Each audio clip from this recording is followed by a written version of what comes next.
Bueno, que Donald Trump, como ustedes saben, tenía que hablar en el día de hoy, estamos muy pendientes, porque en breve momento va a estar Donald Trump, si no me lleva la contraria, puede que esté ya incluso a punto de comparecer el presidente, porque busca acabar, como les digo, y en la noticia también del día, acabar con la violencia y los robos en Washington, debido a que hay bastante caos. Vamos a ver esa comparecencia de prensa del presidente, del mandatario americano.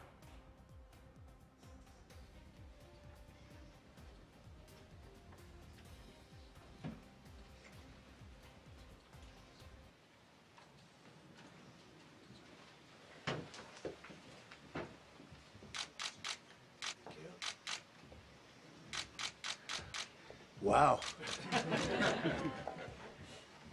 I've been up here a lot. I've never seen a crowd like this.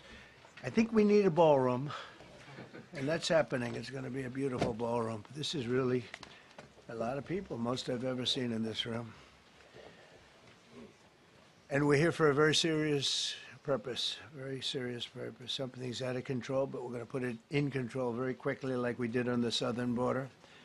I'm announcing a historic action to rescue our nation's capital from crime, bloodshed, bedlam, and squalor, and worse. This is Liberation Day in D.C., and we're going to take our capital back. We're taking it back under the authorities vested in me as the President of the United States. I'm officially invoking Section 740 of the District of Columbia Home Rule Act. You know what that is? And placing the D.C. Metropolitan Police Department under direct federal control, and you'll be meeting the people that will be directly involved with that. Very good people, but they're tough, and they know what's happening, and they've done it before. In addition, I'm deploying the National Guard to help reestablish law, order, and public safety in Washington, D.C., and they're going to be allowed to do their job properly. And you people are victims of it, too. You know, you're reporters, and I understand a lot of you tend to be on the liberal side, but you don't want to get mugged and raped and shot and killed. And you all know people and friends of yours that happened.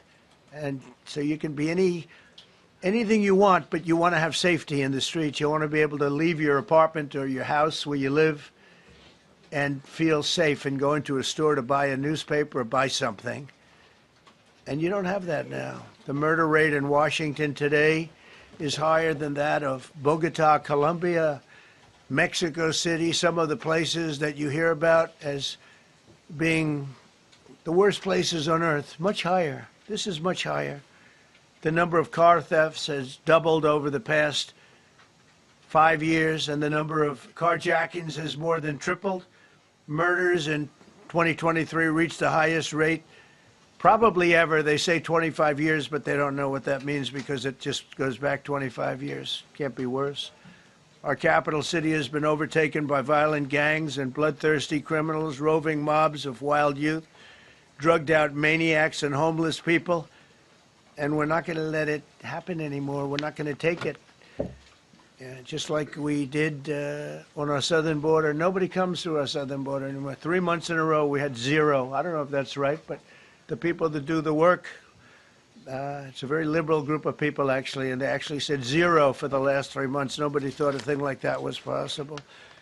And, you know, when you take a look at numbers, I just saw some charts. These are different cities throughout the world. Red is, okay, the red is a place called Washington, D.C. Look at these. Baghdad we doubled up on Baghdad. Panama City, Brasilia, San Jose, Costa Rica, Bogota, Colombia, heavy drugs.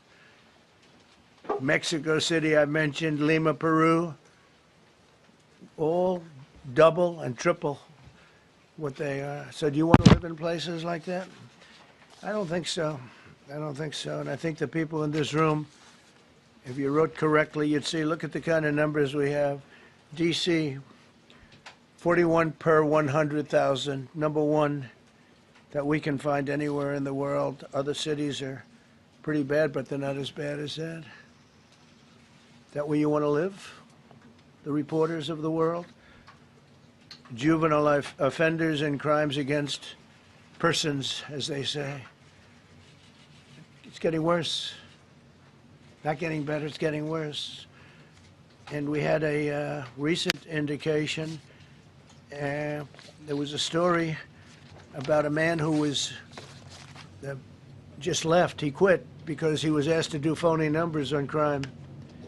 And we're going to look into that. I think Pam is going to be looking into that. But he was asked by the city, I guess, that we don't want to show the real numbers. Let me do numbers so it looks like it's going down. Not going down.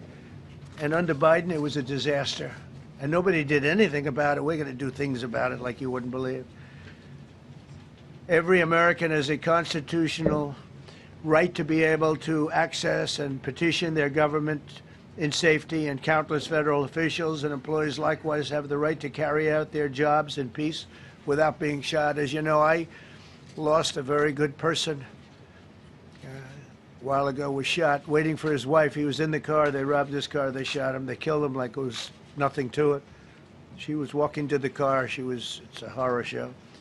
This issue directly impacts the functioning of the federal government and is a threat to America. Really, it's a threat to our country.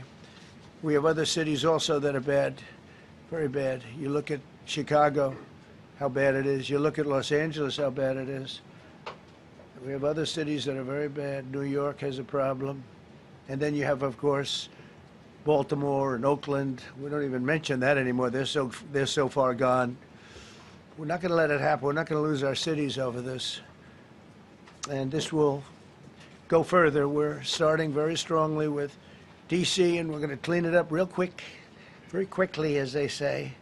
Days ago, a former member of the DOJ staff was savagely beaten by a band of roving thugs after defending a young woman from an attempted carjacking.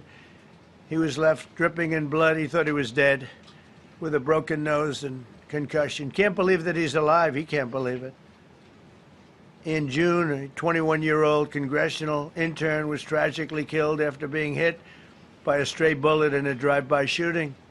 A former Trump administration official named Mike Gill, fantastic person, was murdered last year in cold blood in a carjacking blocks away from the White House. We all knew him. Great person. Waiting for his wife as she was walking to the car. A Democrat congressman was also carjacked at gunpoint not far from the Capitol. And in 2023, an aide to Senator Rand Paul was stabbed in the chest and head by a demented lunatic as he walked down the street, just absolutely for no reason. Horrifically, last July 4th weekend, a 3-year-old girl was shot in the head and killed while sitting in a car near the Capitol. It's becoming a situation of complete and total lawlessness. And we're getting rid of the slums, too. We have slums here. We're getting rid of them. I know it's not politically correct. You'll say, oh, so terrible. No, we're getting rid of the slums where they live. Caravans of mass youth rampage through city streets at all times of the day. There are ATVs, motorbikes. They travel pretty well. Entire neighborhoods are now under emergency curfews. Just this past weekend, gunfire went through, and you saw that, the Navy Yard. I saw it this morning. They saw that they fought back against law. See, they fight back until you knock the hell out of them, because it's the only language they understand. But they fought back against law enforcement last night. And they're not going to be fighting back long, because I've instructed them and told them whatever happens, you know, they love to spit in the face of the police as the police are standing up there in uniform. They're standing and they're screaming at them an inch away from their face. And then they start spitting in their face. And I said, you tell them, you spit and we hit. And they can hit real hard. It's a disgusting thing. I've watched that for years, for 3-4 years. I've watched them. The police are standing, and they're told, don't do anything under any search. So and you can see they want to get at it. and they're standing there and people are spitting in their face and they're not allowed to do anything. But now they are allowed to do whatever the hell they want. This dire public safety crisis stems directly from the abject failures of the city's local leadership. The radical left city council adopted no cash bail. By the way, every place in the country where you have no cash bail is a disaster. That's what started the problem in New York, and they don't change it. They don't want to change it. That's what started it in Chicago. I mean, bad politicians started it, bad leadership started it, but that was the one thing that's central, no cash bail. Somebody murders somebody and they're out on no cash bail before the day is out. We're going to end that in Chicago. We're going to change the statute. I spoke with Pam and Todd and everybody. We're going to change the statute, and I'm going to have to get the Republicans to vote because the Democrats are weak on crime, totally weak on crime. They don't know why. They want to stop because they get mugged too. But we're going to change no cash bail. We're going to change the statute and get rid of some of the other things. And we'll count on the Republicans in Congress and Senate to vote. We have the majority, so we'll vote. We don't have a big majority, but we've gotten everything, including the great, big, beautiful bill.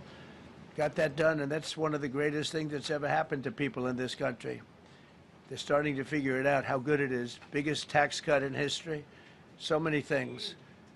But we'll be able to get that done. So, Todd, if you and Pam can draw up things working with the people, we will. I'll get it passed. We'll get it passed with the Republicans. Probably won't get, think of this, probably won't get one Democrat vote because they have no idea what they're doing. That's why they want men playing in women's sports. That's why they want transgender for everybody transgender. And they just got walloped in an election, in a landslide, and they haven't changed one thing. I saw the other day the certain gentleman who was a very well-known politician, Democrat, was fighting like hell that men should be allowed to play in women's sport. They just don't get it. They said it's an 80-20 issue, and I think it's a 97-3 issue, and I don't know who the three are. I've never heard anybody nobody's ever come up to me, sir, you have to let men play in women's sports. You have to do it, sir. Nobody's ever approached me. I don't know where this issue even comes from.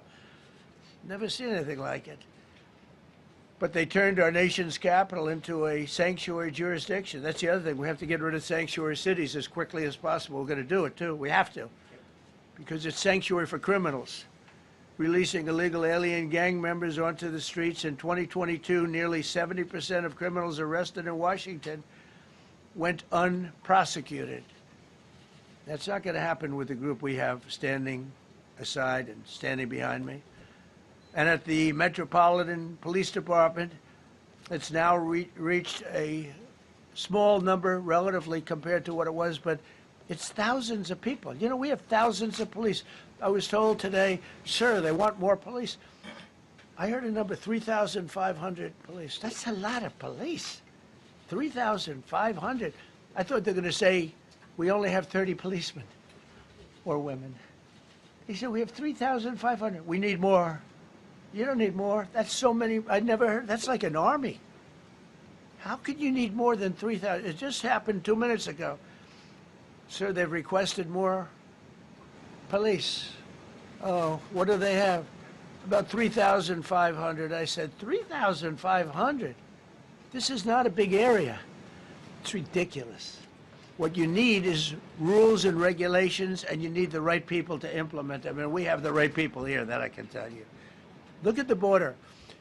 Biden said there's nothing you can do. Kamala was the border czar. She never called one of the Border Patrol agents who are great. ICE is great. Never spoke to anybody. Never went there. But she was the border czar. And everybody said it was impossible to fix. I fixed it in 3 months. No, really.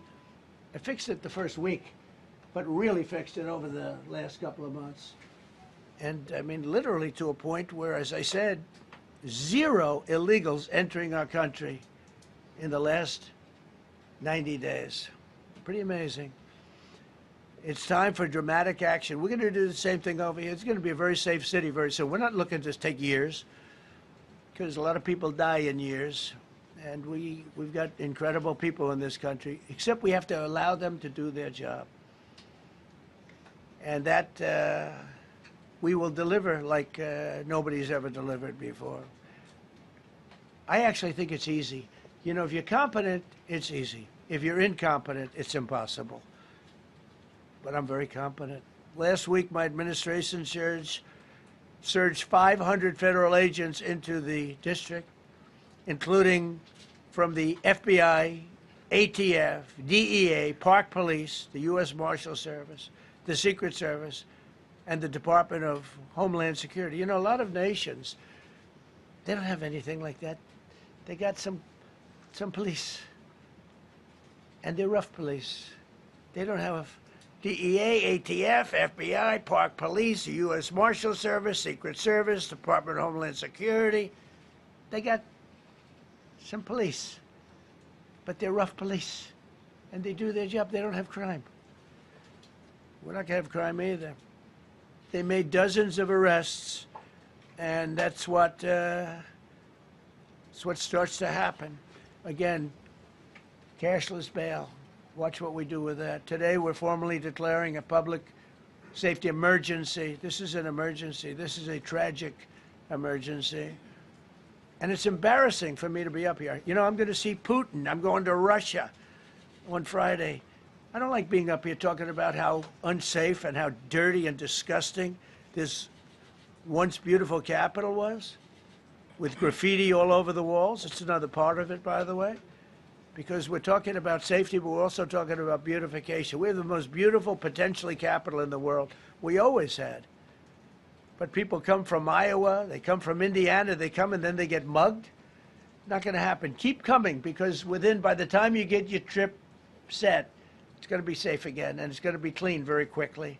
We're going to replace the medians that are falling down all over the roads. We're going to replace the potholes. We're going to put a nice new coat of asphalt over the top. No, we don't have to rip the road out and spend 7 years building a new road because they cut everything. Because some designers said, well, we need 1/4 of an inch more turn for safety reasons. No, we're going to do it right. We're going to get it done quickly. So today we're declaring public safety emergency in the District of Columbia, and Attorney General Pam Bondi, who's fantastic, is taking command of the Metropolitan Police Department as of this moment. And I'll be making the appropriate notifications to Congress and to the mayor, our new DEA administrator, who's one of the top in the country. He better be Terry. If you're not, I'm going to get rid of you so fast. Terry Cole. Terry, thanks. Very good. We just got him, most highly recommended person. And you'll be designated as the interim federal commissioner of the Metropolitan Police Department, okay? And you run them tough. They're good. You have a lot of good people. You have people that shouldn't be there. You also have people that shouldn't be there. They got in there because of woke. But you have a lot of great police, and those people are the ones that want to help you. This city will no longer be a sanctuary for illegal alien criminals. We will have full, seamless, integrated cooperation at all levels of law enforcement, and we'll deploy officers across the district with an overwhelming presence. You'll have more police, and you'll be so happy because you'll be safe. When you walk down the street, you're going to see police, or you're going to see FBI agents. We're going to have a lot of agents on the streets. You're going to have a lot of essentially military, and we will bring in the military if it's needed, by the way. We're going to have National Guard. But Pete Hegseth will tell you about it. We will bring in the military if needed. People say, oh, that's so terrible. He's going to bring in, it's been used many times over the years. I don't think we'll need it. I think we've got so many great people, including the people that are in the police department with proper leadership. They'll immediately begin massive enforcement operations targeting known gangs, drug dealers, and criminal networks to get them the hell off the street, maybe get them out of the country, because a lot of them came into our country illegally. They shouldn't have been allowed in. They come from Venezuela. They come from all over the world. We're going to get them the hell out. They won't be here long. But some of these people, a lot of them, are homegrown criminals. And these are bad people. These are rough people. And this is just a list of some of the people that were given to me today that were criminals removed from the D.C. streets this weekend. They were rough and tough. But we're rougher and tougher. Look at these people here. Nothing, you know. They're not going to be your local school teacher. Look at this guy. He has killed people numerous times. They're not going to be an asset. They will never be an asset to society. I don't care. I know we all want to say, oh, they're going to be rehabbed. It's not going to be rehabbed. I'm going to ask Doug Burgum to come up and say a couple of words because he's in charge, as you know. He's Interior, but he's in charge of the U.S. Park Police. And I've heard so many great things about the Park Police. They're proud of it. They've been there for a long time. Their families oftentimes grow into the roles. They love the country. They love this area. So, Doug, could you say a few words, please? Thank you, Mr. President. On behalf of the U.S. Park Police, this is the oldest federal police force in the nation. They were formed in 1791 by none other than President George Washington. They've got the awesome responsibility of protecting our nation's most sacred monuments. The National Mall, Washington Monument, Jefferson Memorial, Lincoln Memorial, Statue of Liberty, and out west, the Presidio and the Golden Gate area. These folks have tens of millions of visitors a year, the kind of people that President Trump's talking about that come from around the country and around the world to see our sacred and learn about our history and our sacred monuments. They've been doing a fantastic job, but they are so pleased, the rank and file, that President Trump is now allowing them to enforce the law. As those of you that live in the city may know, that the circles and the triangle parks that are spread throughout D.C. are actually federal park property. So the U.S. Park Police also have responsibility for that. These became littered with homeless camps under the Biden administration. All of you saw that. Since President Trump's executive order on March 27th, making D.C. safe and beautiful again, the U.S. Park Police have removed over 70 homeless camps. And President Trump also talked about beautification. They're stopping and enforcing the laws against graffiti on our monuments. They've removed over 80 specific attacks against our history with graffiti on our monuments. So they continue to do a great job, whether it's in their vehicles, on foot, or on the mounted police that you see around the National Mall. And President Trump, they thank you. The rank and file is so happy to be enforcing the law again. Thank you for your leadership, and they're excited about the announcement you're making today. Thank you. Very good. Great job you're doing. Thank you very much. Pete, could you say something about the military, if you would? Well, Mr. President, it's an honor to be here. And at your direction this morning, we've mobilized the D.C. National Guard. It'll be operationalized by the Secretary of the Army, Dan Driscoll, through the D.C. Guard. You will see them flowing into the streets of Washington in the coming week. At your direction as well, sir, there are other units we are prepared to bring in. Other National Guard units, other specialized units. They will be strong, they will be tough, and they will stand with their law enforcement partners. This is nothing new for DOD. As the President noted, at the border, we've got 10,000 troops down there who've been operating in defense cooperation areas, defense zones, where there's zero illegal crossings because of troops on strikers scanning the border. We've been protecting other people's borders for 20 years. It's about time we protect our own, and we're working with ICE and CBP. In Los Angeles, we did the same thing, working with the California National Guard, working with ICE officers. ICE officers deserve to do their job and not be attacked. We will work alongside all DC police and federal law enforcement to ensure this city is safe, this city is beautiful, and as I always say about President Trump to the troops, he has their back. And my message to the National Guard and federal law enforcement in Washington is, we have your back as well. Be tough, be strong, we're right behind you. Thank you, Mr. President. I'm going to ask Pam, because she's now, as you heard me say, she's really in charge of a lot of what we're talking about. She's done an incredible job. People are going to start to see the fruits of her labor. And Pam, maybe you could say a few words about what we're talking about here. Sure, President. Let me be crystal clear. Crime in D.C. is ending, and ending today. We are going to use every power we have to fight criminals here. President, thank you for caring about our capital. Families come here every summer. Our museums are free. We have the National Zoo. We have the National Gallery. D.C. should be a place where everyone can come and feel safe. Behind me and to my side, we have some of the best career law enforcement and prosecutors in the country who are ready to take this on. As the President said, Terry Cole is going to be supervising the Metro Police Department. Gadi Serralta, our U.S. Marshal, is going to be supervising command and control, the entire operation.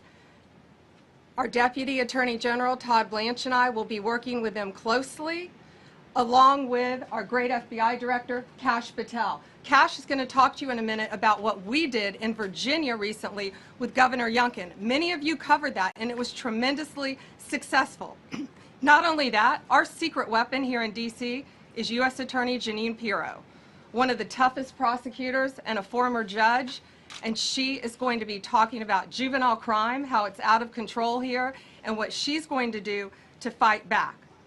No more crime rampant in our beautiful capital. No more teenage girls beating a disabled man to death. No more of that. No more drive-bys. We're going to do everything we can. And working with the ATF Director Driscoll and Commander of the Army, we're going to all work together. That's what we all do in this room. We work together. We fight. Do not underestimate one person in this room. We're going to make D.C. beautiful. We're going to make D.C. safe again. One other thing, just at the wharf a few days ago, the area of the wharf, Terry Cole reached out to me, not even nightfall, on the weekend, where so many families in tourists go. A guy's overdosing from fentanyl on a park bench. In the middle of families around, they administer Narcan and saved his life. No more of that. The President of the United States is going to clean up D.C., and we're going to be there to help him, and we're going to be successful. Thank you. Thank you, Ben. Cash, talk about Northern Virginia, if you would. Northern Virginia, we had a big success. Thank you, Mr. President. Thank you, Attorney General Bondi, for your leadership, Deputy Attorney General, and the rest of our interagency partners. Mr. President, the following is what happens when you let good cops be cops, and I just want to highlight that before I get into Northern Virginia. This year alone, under President Trump's administration, we've had over 4,000 child victims identified and found. That's a 33% increase from the same time period last year. 33% increase. We've had a seizure of 1,500 kilograms of fentanyl up to this date. That is a 25% increase since the same time period last year. And just to put it in perspective, 1,500 kilograms of fentanyl is enough to kill 115 million Americans. 115 million Americans. Cops are getting after it. The FBI has arrested 19,000 people this year alone. Thanks to President Trump's administrations, that's double than where we were this time last year. And we have also arrested 1,600 people who have committed violent acts against children. 270 of them are human traffickers of children. Mr. President, this is what happens when you have great leadership at the Attorney General with Pam Bondi, your administration's priority of protecting the homeland and protecting American citizens and protecting our children, and the murder rates are plummeting. We are now able to report that the murder rate is on track to be the lowest in U.S. history, in modern recorded U.S. history, thanks to this team behind me and President Trump's priorities. And how did we do it? And what are we going to bring to D.C.? What we did in Northern Virginia, thanks to Terry Cole and Governor Youngkin and the team, we stood up a task force out in my Northern Virginia field office, and we said, let's let good cops be cops, let's get them the intelligence and what they need, and let's get the red tape out of their way, and let's get DOJ partnered up with us to bring great prosecutions, and that's exactly what we did. In 1 month, we arrested 545 violent felons, 545 in the state of Virginia, thanks to Governor Youngkin's partnership. And that simplicity in law enforcement is what's coming to Washington, D.C. When you let good cops be cops, when you give them the intel they need, when you work with our Homeland Security Task Force, when you work with Terry and Gadi and I go way back to Miami, these guys are great leaders of the respective departments and law enforcement capacities. And when you have the DOJ and President Trump driving behind this mission, we are going to clean up Washington, D.C., and we're going to do it the right way, the lawful way, and we're going to make sure Washington, D.C. is safe again. Thank you, Mr. President. Thank you, Attorney General. Thank you very much. Thank you, Cash. So the process begins right now. It actually started over the weekend, and we confronted a lot of very bad people. But it's going to be something that will be pretty amazing to you as you watch it. And I think most of you say it's a beautiful thing to do it right. We're going to be removing homeless encampments from all over our parks, our beautiful, beautiful parks, which now a lot of people can't walk on. They've been they're very dirty, we've got a lot of problems. But we've already started that. We're moving the encampments away, trying to take care of people. Some of those people, we don't know how they even got there.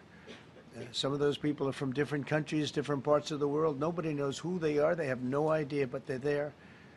We're getting rid of the people from underpasses and public spaces from all over the city. There are many places that they can go, and we're going to help them as much as you can help. But they'll not be allowed to turn our capital into a wasteland for the world to see. The Metropolitan Police Department and the federal authorities will be supported in the effort, a really big effort, the 800 DC National Guardsmen that we'll put on, and much more if necessary, much more. You remember I said, I offered 10,000 once. Remember I said to a certain person, person who I thought always was highly overrated, not very competent. But I said, if you need them, we'll give you 10,000 of the military or the National Guard. They turned me down. But if necessary, we're going to move service members directly to joining the Guardsmen. And that'll take place very rapidly, and that'll be done in conjunction with Pam and with Pete and everybody else.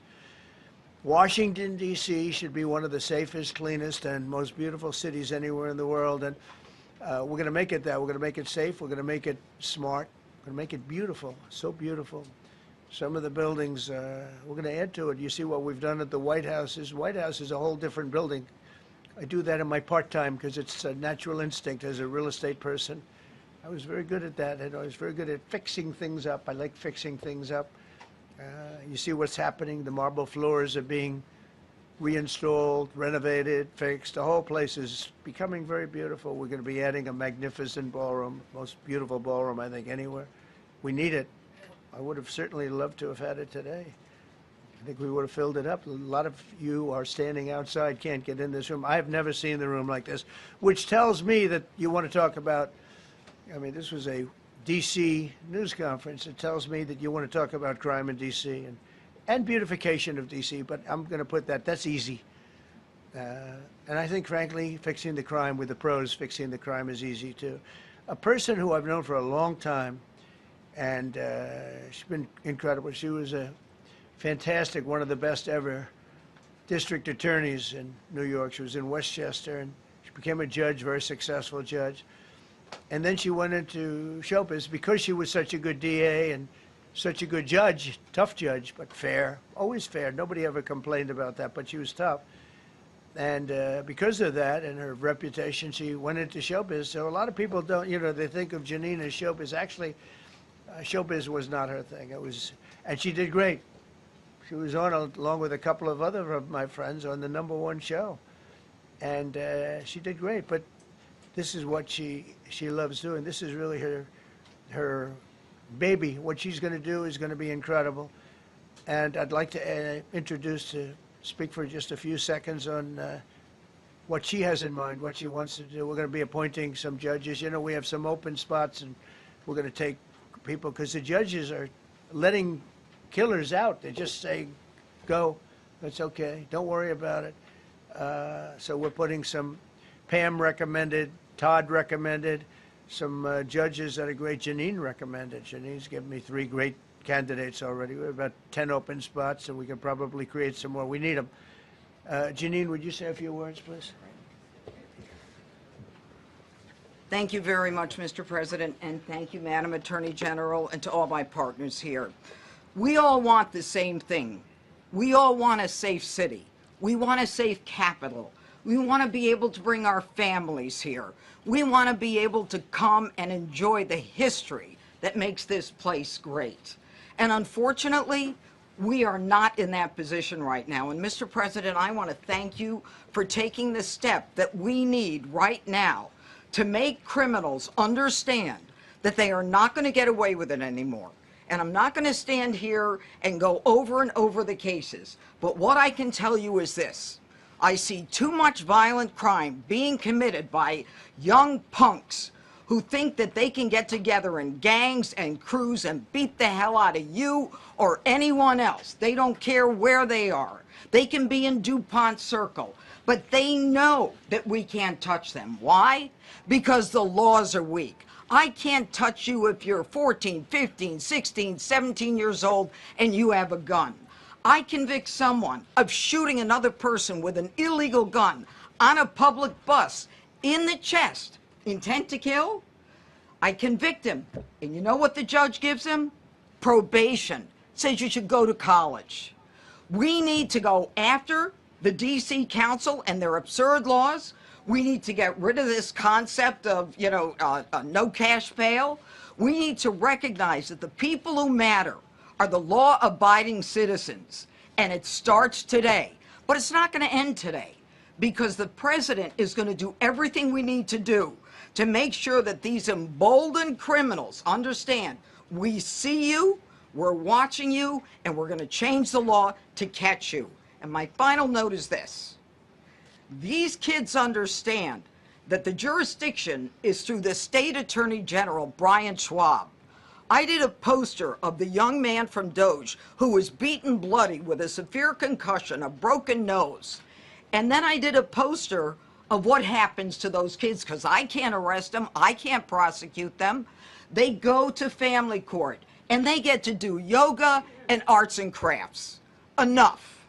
It changes today. Thank you, Mr. President. Thank you, Jim. You're welcome. Great job. Thank you. If I could, I just signed some executive orders. I'd like to have Will please come up, and we'll let the people know what we signed. Do you want to put them down? Yes, sir. Go ahead. A short while ago in the Oval Office, President Trump signed 2 crucial executive actions to deal with the emergency crime conditions we currently face in the District of Columbia. The first of these was an executive order, as President Trump said before, invoking his powers under Section 40 of the Home Rule Act to take federal control of the D.C. Metropolitan Police Department. Along with that executive order, President Trump signed the statutorily required notification letters to Mayor Bowser and to the relevant House and Senate committee leaders. The second major executive action that President Trump signed was a presidential memorandum directing the Secretary of Defense to utilize the National Guard to address the conditions we see on our streets here in D.C. It also authorized the Secretary of Defense to work with state governors to utilize their National Guard units if necessary as well. These are bold, decisive steps intended to combat the out-of-control crime conditions we've seen on D.C.'s streets for far too long, and I, for one, am deeply proud to be part of an administration that's finally coming to terms with these issues, sir. Thank you very much. Sir. Thank you. So, just to conclude, Washington, D.C. should be one of the safest, cleanest, most beautiful places anywhere in the world. It was years ago. We had one problem that was a pretty big problem. The radical left got out of control, and they started trying to rip down statues. And I said, let's go pass a law real fast. We're going to do it real fast, but we were blocked by the Democrats, who do not want safety. Nobody gets it. I don't get it. They don't get it, because they can't get votes. I don't know how they can win an election with this, but they don't want safety. And I found an old statute, very old, early 1900s, that said if you so much as touch or even think about destroying a statue or a monument in Washington, D.C., you go to jail for 10 years with no probation, no anything. In other words, slightly different than we have today. Today we have cashless bail. There you get jailed 10 years. No curtailed sentence, 10 years. And we took it out. Nobody used it. It was never used because, you know, it's harsh. And you remember they started to rip down the statue of Abraham Lincoln. I said, that's a tough one to rip down. He was pretty good, Pam. I think he was pretty good. When the ropes started going around Abraham Lincoln to pull him down, Andrew Jackson, others, and they were heading to the Jefferson Memorial, Thomas Jefferson. They're going to do a big number there. I said, it's time. And I signed that statute immediately. We had it updated, we made it use the same language, all passed by Congress. And I announced it's 10 years in jail, no probation, no anything, 10 years, no curtail sentence if you touch, so much as touch a statue in Washington, D.C. And it was an amazing sight, beautiful sight. Everybody just left.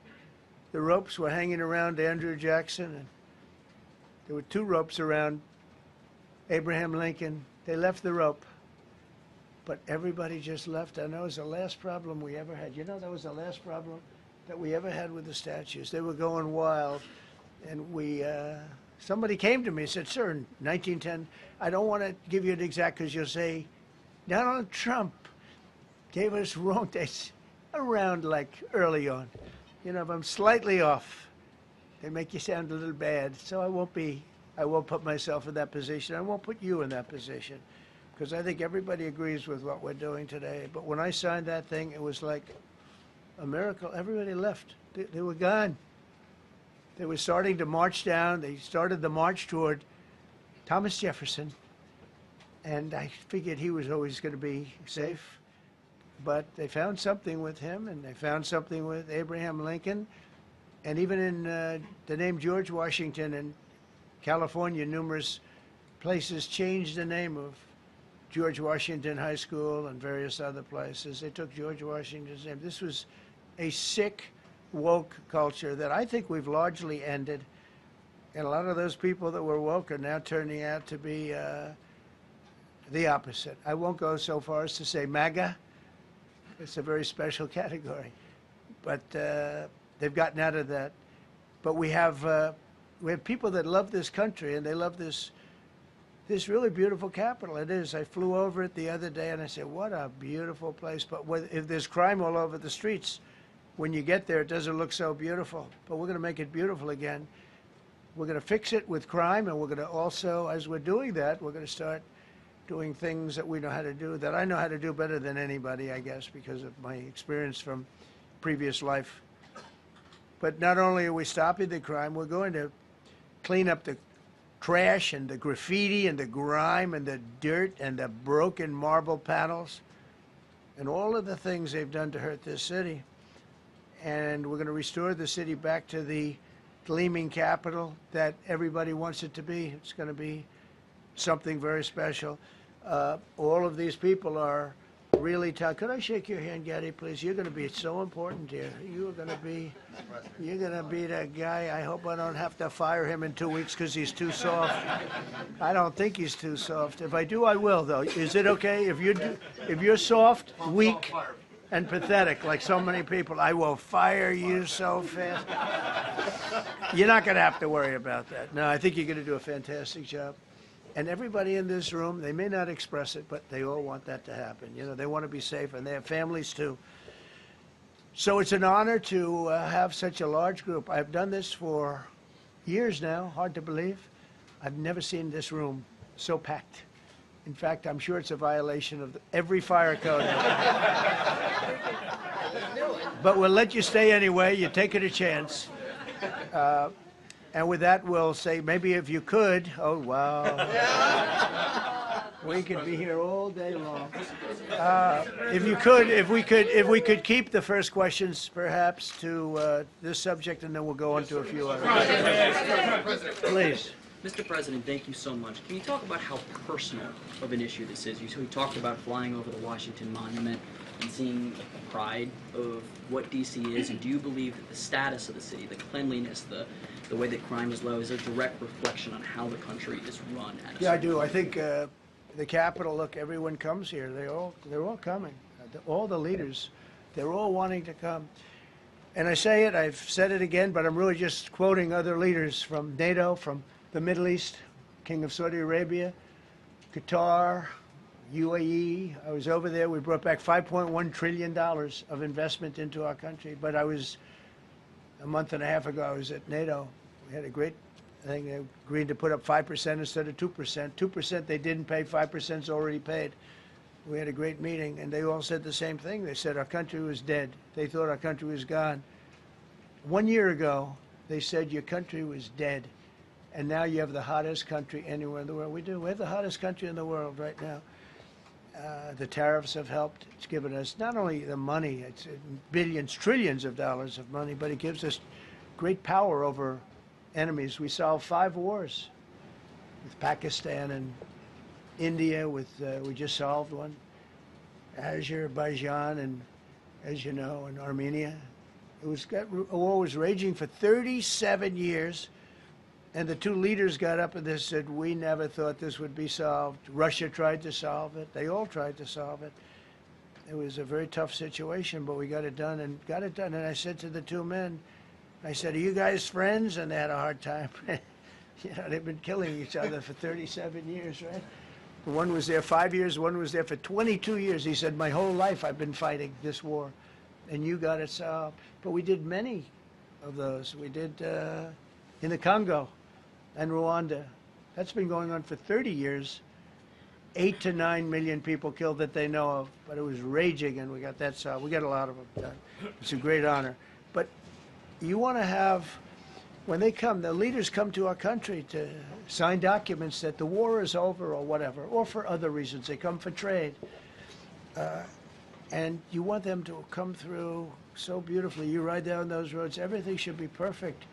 You shouldn't have medians falling down into the roadway. Median, you know, the metal things that are always, somebody had a great lobbyist, because I've never seen them look good. I've been looking at those things with the little, right? They're always broken and bad, but here they're really bad. And we're going to either put new or fix it, and it's not expensive. It's not really expensive. And we're going to fix our roads a little bit. We're going to clean up our sidewalks. You have countries where every Saturday the people go out and they wash their sidewalks in front of their stores or their houses. They scrub their sidewalks. So we aren't quite at that level yet, I don't think, Gaddy. We're not quite there yet, but maybe we will. They go out and they scrub. I think it's so beautiful to hear that and to see those stories. But we're going to make it clean. But just to finish with your question, it's a very, very strong reflection of our country. And when they see a bad city, you know, my father always used to tell me, I had a wonderful father, very smart, and he used to say, son, when you walk into a restaurant and you see a dirty front door, don't go in, because if the front door is dirty, the kitchen's dirty also. Same thing with the Capitol. If our Capitol's dirty, our whole country is dirty, and they don't respect us. So it's a very good question, actually. Mr. President, sorry. Question for you on the specific issue. Do you expect more cities to follow DC's path if this goes through? So the idea is that Chicago, LA, San Francisco, would they expect similar action what we've seen in DC? And the other question, sir, there's reporting that the administration is going to reclassify marijuana. Would that send mixed messages that if marijuana is okay, some drugs are okay, but we're trying to clean up crime? How do they go hand in hand? We're only looking at that. That's early, but you know, somebody reported it, which is fine. We're looking at it. Some people like it, some people hate it. Some people hate the whole concept of marijuana, because if it does bad for the children, it does bad for people that are older than children. But we're looking at reclassification, and we'll make a determination over the next, I would say, over the next few weeks. And that determination hopefully will be the right one. It's a very complicated subject, you know, the subject of marijuana. I've heard great things having to do with medical, and I've had bad things having to do with just about everything else. But medical and, you know, for pain and various things, I've heard some pretty good things, but for other things, I've heard some pretty bad things. The other part of your question, I mean, we're just going to see what happens with it all. You're going to have, we're going to have a tremendous success in what we're doing. Other cities are hopefully watching this. They're all watching, just like everyone's watching here. They're all watching, and maybe they'll clean up, and maybe they'll do this and get rid of the cashless bail thing and all of the things that caused the problem. I mean, if you go back, this whole thing with cashless bail is a disaster. So many problems came that we never had before. So they're watching us today, and if they don't learn their lesson, if they haven't studied us properly, because we're going to be very successful. I have zero doubt about that. It's going to be. It's a question of will it be really fast, like the border, You know, everyone said, they used to say, Biden used to say, I need legislation. I didn't get any legislation. I called up our people, and we did a great job. Tom Homan was great. As you know, our secretary did a great job. They did a great job. There's no games. They didn't play games. And we're going to have the same thing here. But then I'm going to look at New York in a little while. Let's do this. Let's do this together. Let's see. It's going to go pretty quickly. And if we need to, we're going to do the same thing in Chicago, which is a disaster. We have a mayor there who's totally incompetent. He's an incompetent man.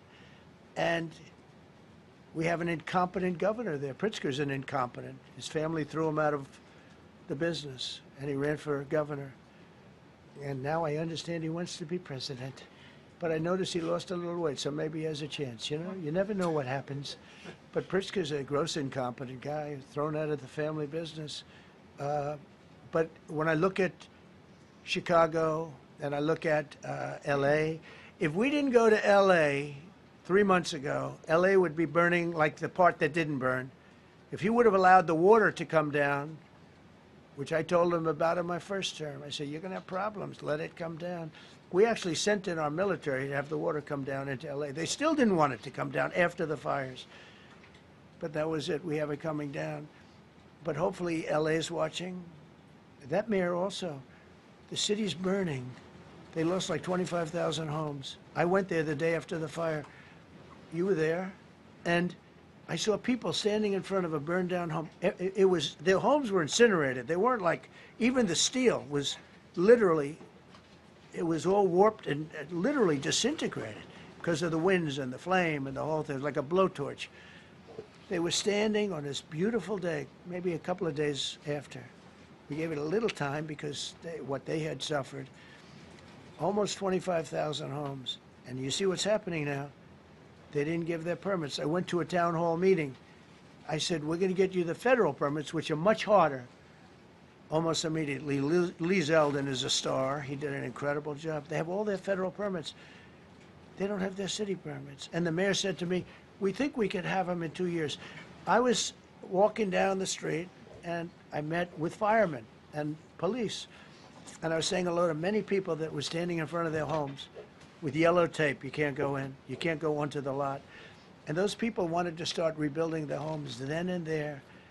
And the mayor said, we should be able to get them the permits within 2 years. I said, that's a shame. 2 years? Are you kidding? I'm going to get them the federal permit like almost immediately. 2 years. And she roared back, well, maybe 1 year. The place was booing her out of the place. They don't have their permits to build their homes.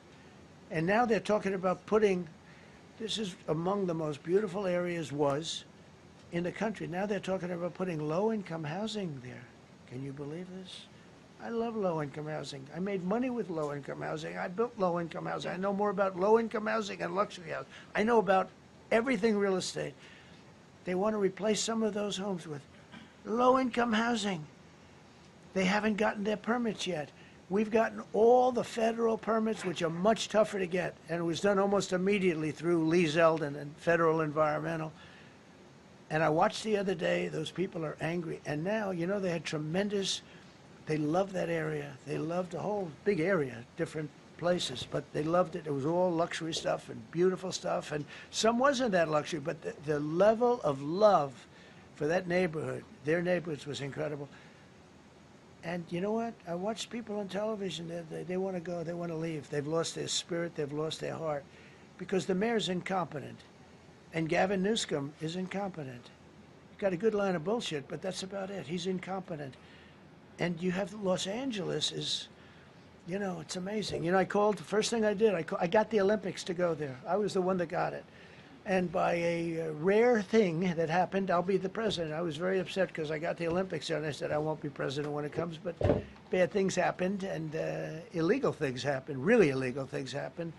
Now it turns out one good thing was I'm going to be the president for the Olympics for 2050, for 250, which is going to be fantastic, and also for the World Cup. So we have a lot of good things, and I hope 250 is going to be the 250th anniversary is going to be the best. But when I looked at those people, and I saw last night on television that they still don't have their permits, it's a disgrace what's happened in Los Angeles.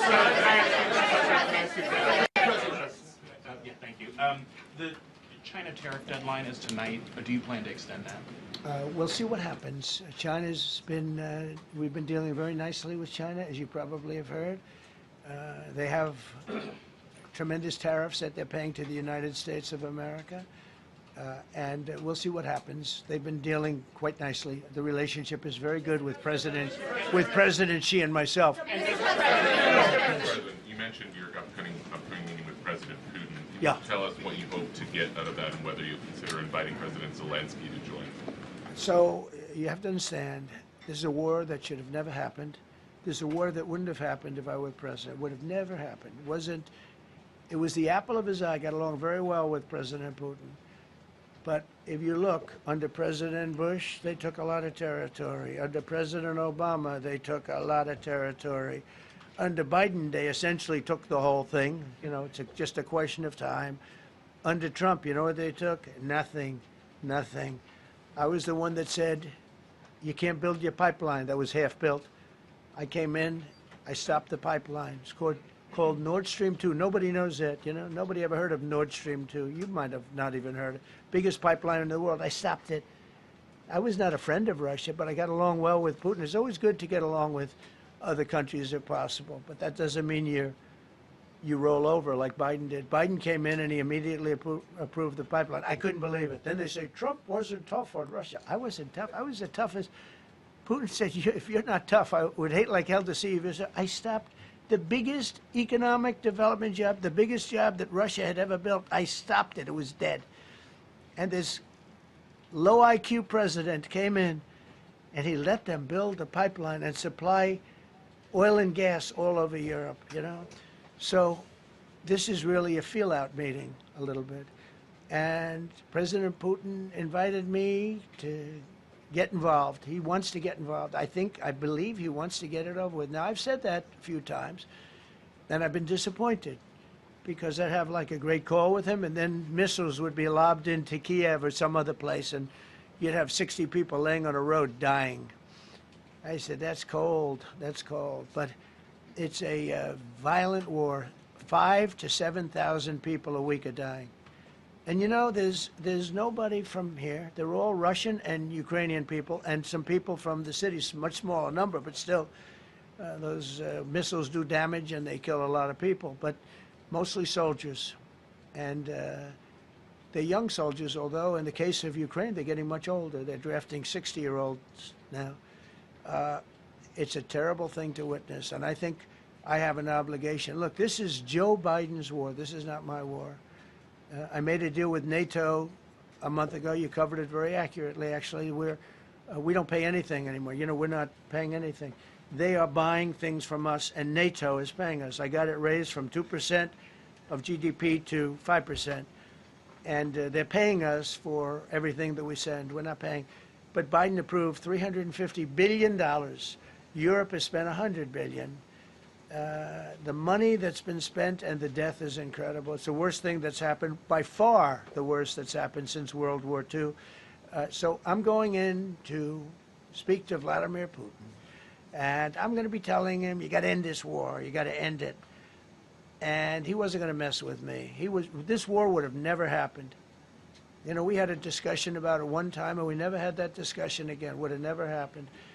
And when the election was rigged, and then Biden took office, which was barely took office. The auto pen took office. Bad things started happening. Bad things, stupid things were said. And it ended up in a war.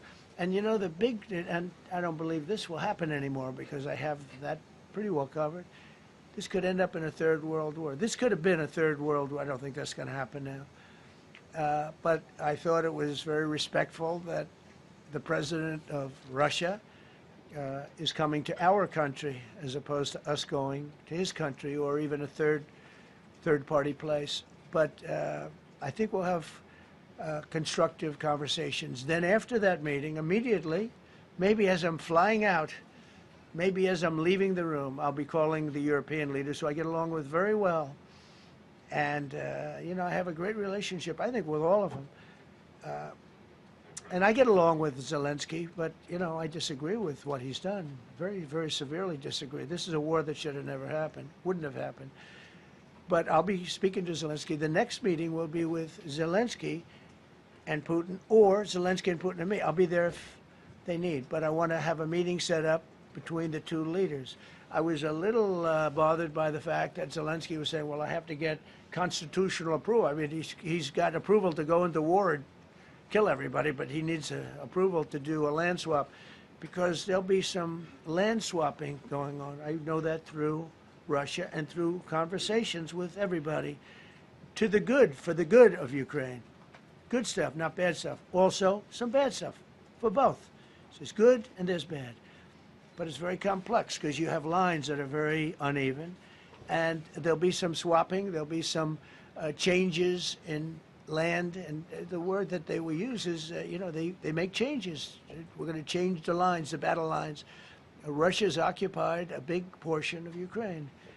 They've occupied some very prime territory. We're going to try and get some of that territory back for Ukraine. But they've taken some very prime territory. They've taken largely ocean, you know, in real estate we call it oceanfront property. That's always the most valuable property.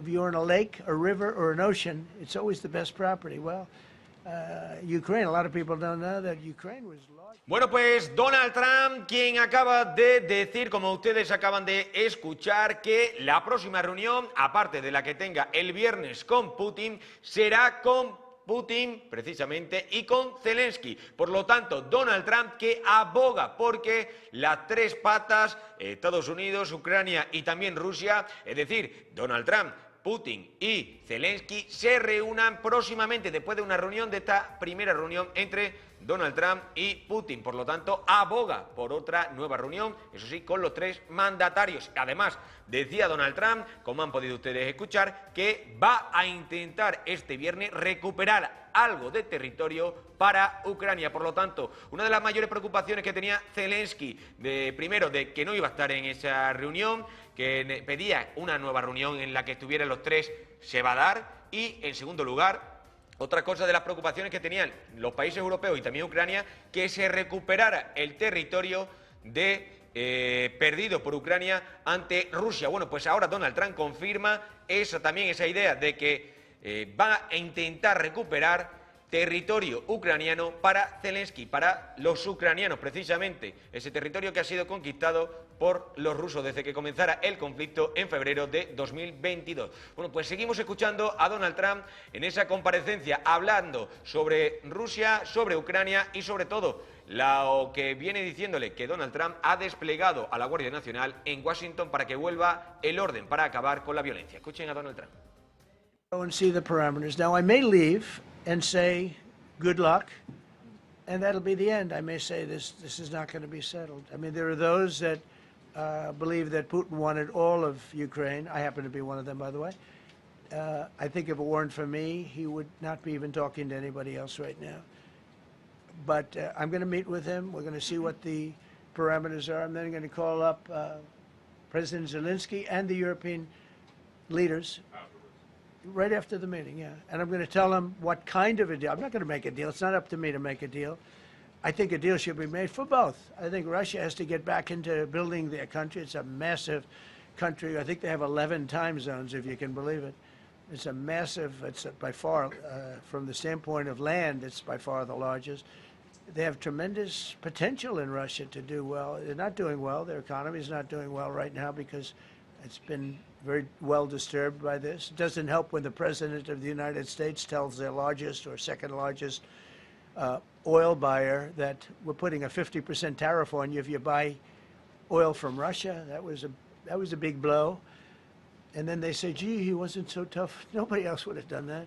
And I haven't stopped there. I mean, look, I was all set to do things far bigger than that, but I got a call that they'd like to meet, and I'm going to see what they want to meet about. I'd like to see a ceasefire.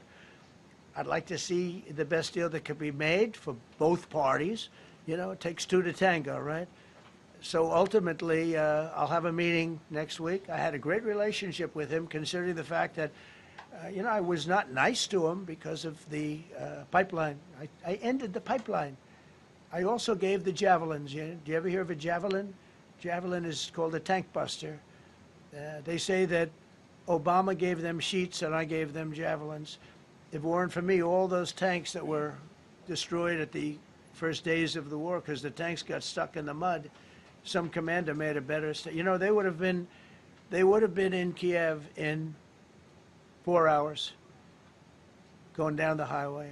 But a Russian general made a brilliant decision to go through the farmland instead. And they just had torrential rains, and the rains were so bad, and it was mud, and those tanks got stuck in the mud. I don't know who that general is, but knowing Vladimir, he's probably not around any longer because all those tanks were stuck in the mud, and they went along with the javelins. I gave them the javelins. You know that, right? I gave them javelins. They gave them sheets. But I'm going to meet with President Putin, and we're going to see what he has in mind. And if it's a fair deal, I'll reveal it to the European Union leaders and to the NATO leaders and also to President Zelensky. I think out of respect, I'll call him first. And then I'll call them after. And I may say, lots of luck, keep fighting. Or I may say, we can make a deal. If not, I will tell you this. I've seen a poll coming out of Ukraine. 88% of the people would like to see a deal made. And if you go back 3 years, everybody was gung-ho for war. You know, everybody's gung-ho for war until you have it. It's an amazing thing. I had it with a couple of countries where I couldn't get a deal done with one particular country. And I just couldn't. The guy's great. He's a friend of mine. Great. Good leader. Tough as hell. I couldn't get the deal done. And then he went into war for a short period of time. You know where I'm talking about. First term.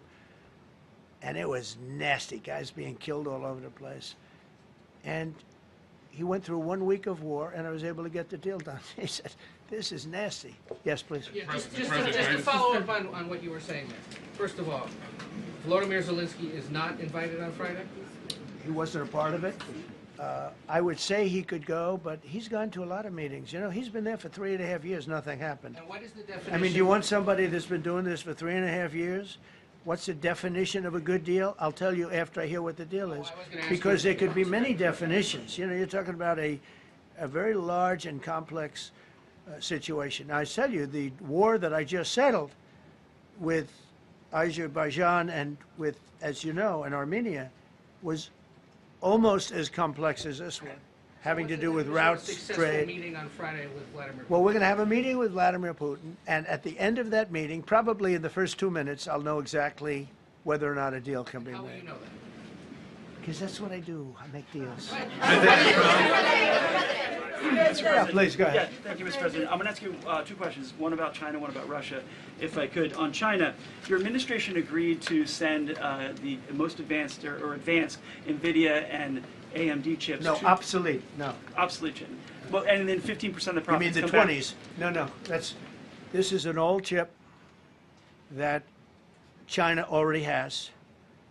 And I deal with Jensen, who's a great guy, and Nvidia. The chip that we're talking about, the H20, it's an old chip.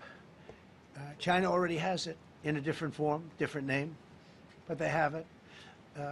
Or they have a combination of two will make up for it and even then some. Now Jensen Jensen's a very brilliant guy, and Jensen also has a new chip, the Blackwell. Do you know what the Blackwell is? The Blackwell is super duper advanced. I wouldn't make a deal with that, although it's possible I'd make a deal, a somewhat enhanced in a negative way Blackwell. In other words, take 30% to 50% off of it. But that's the latest and the greatest in the world. Nobody has it. They won't have it for 5 years. But the H20 is obsolete. You know, it's one of those things. But it still has a market. So I said, listen, I want 20% if I'm going to approve this for you, for the country, for our country, for the U.S. I don't want it myself. You know, every time I say, like 747, I want, yeah, for the Air Force. So I just wanted, so when I say I want 20, I want for the country. I only care about the country. I don't care about myself. And he said, would you make it 15? So we negotiate a little deal. So he's selling a essentially old chip that Huawei has a similar chip, a chip that does the same thing. And I said, good, if I'm going to give it to you, because they have a, they have a stopper what we call a stopper, not allowed to do it. It's really known as a restrictive covenant. And I said, if I'm going to do that, I want you to pay us as a country something, because I'm giving you a release. I released them only from the H-20. Now, on the Blackwell, I think he's coming to see me again about that. But that will be a unenhanced version of the big one. Like, I don't know if you know it, we will sometimes sell fighter jets to a country, and we'll give them 20% less than we have. Do you know what I mean, right? That's the same. So on Russia, do you see a time, Mr. President, when there could be normal trade between the U.S. and Russia? Should your meeting go well, should there be peace? I do, yeah. Russia has a very valuable piece of land. If Vladimir Putin would go toward business instead of toward war, you know, it's a warring nation. That's what they do. They fight a lot of wars. A friend of mine said Russia's tough because they just keep on fighting. They beat Hitler, so did we. And they beat Napoleon. You know, they've been doing this for a long time. I asked a question to a very, very smart man that some people like and some people don't like. Viktor Orban, right, from Hungary, the head of Hungary. And he's in that same area and knows the two countries very well. I said, this was before Biden didn't do anything to get us out of it. He could have gotten us out of that. It would have never happened. I said, so can Russia be beaten by Ukraine? He looked at me like, what a stupid question.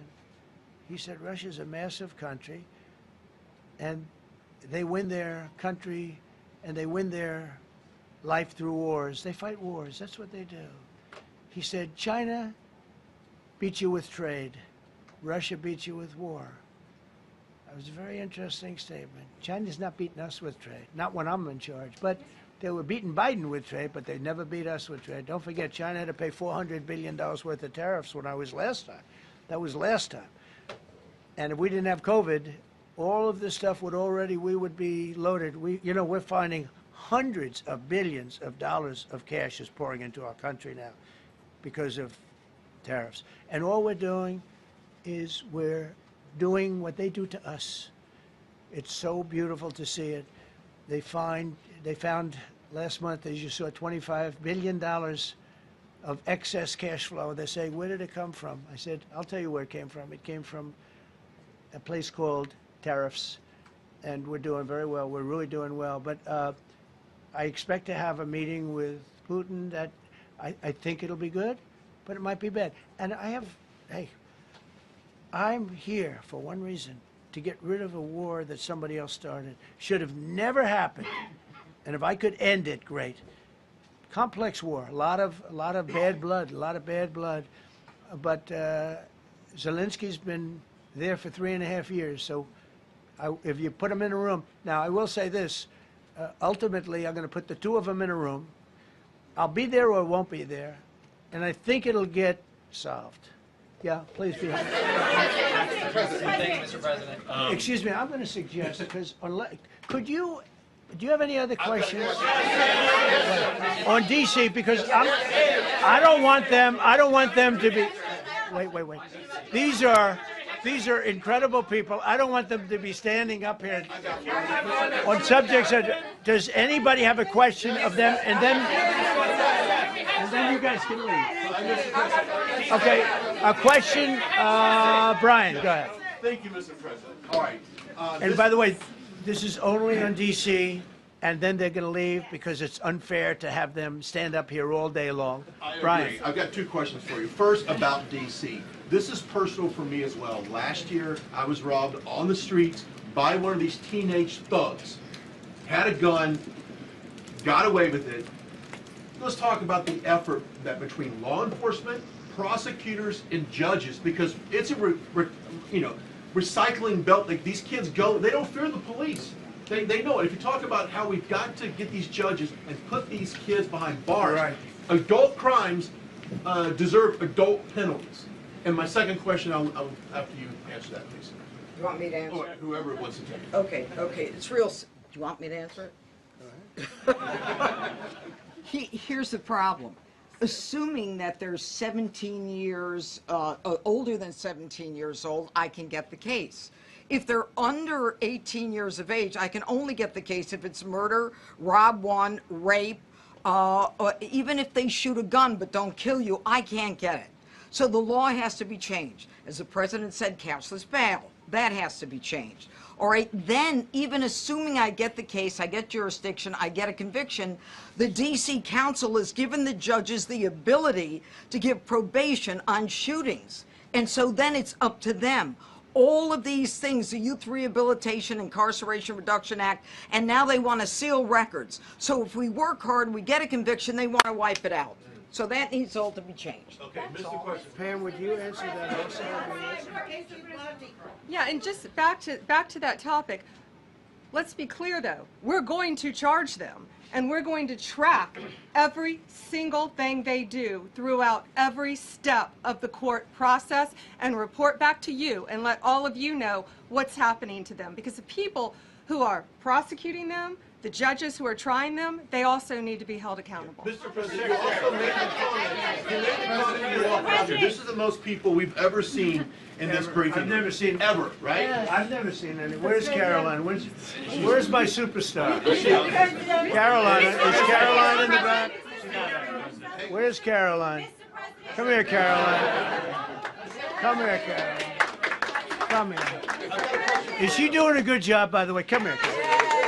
Is this the largest crowd that you've ever seen? This is definitely the most packed briefing, and I think all of you would agree. I think it's why we need to build a ballroom. Mr. President, I have a better idea. All right, Brian, go ahead. My question is this. You're building the big, beautiful ballroom. Yeah. Could we build a big, beautiful briefing room, updated technology, No. more seats? I don't want to do that. I don't want you to be comfortable. So no, I don't want to make life comfortable. So look. Let's just do this. Let's do this. It's going to be a big thing. We're going to Russia. That's going to be a big deal.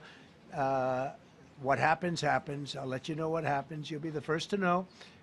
I'll be calling the European leaders. I'm going with totally, I mean, we have a lot of talks. They're great people. They're great leaders, actually, and they want to get back. Honestly, as one of them said, I've OD'd on trying to settle Ukraine. They've OD'd, meaning they've overdosed on the settlement of Ukraine.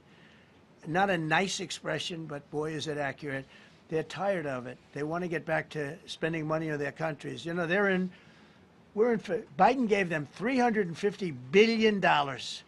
Europe gave $100 billion. It should be much more than that. It shouldn't have been that kind of, they should have had equalization, but they didn't. But you know what? Still a lot of money. They want to get back to building their own countries. They really want it resolved. My relationship with the European leaders, as you saw, is extremely good. It's perfect. It's beautiful. Wait. And we're going to try, I'll be in touch with them. I have 5 of them call me. You think it's easy. There are a lot of European leaders, but they rely on me, very much rely on me. If it wasn't for me, this thing would never get solved until the last person breathing is dead. Would you talk to them before? Mr. President. Yeah, I do. I'm talking to them right now. So I'm talking to the European leaders. I'll be talking to President Zelensky. I'm going to get everybody's ideas. I go into that thing fully loaded right up there, and we're going to see what happens. Now, I think one of 2 things is going to happen. It's going to be a good meeting, and we'll go a step further. We'll get it done. I'd like to see a ceasefire very, very quickly. Very quick. I'd like to see it immediately, but I'd like to see it very quickly. And we're going to be dealing with the European leaders, and we're going to be dealing with President Zelensky, and hopefully we're going to have a great success.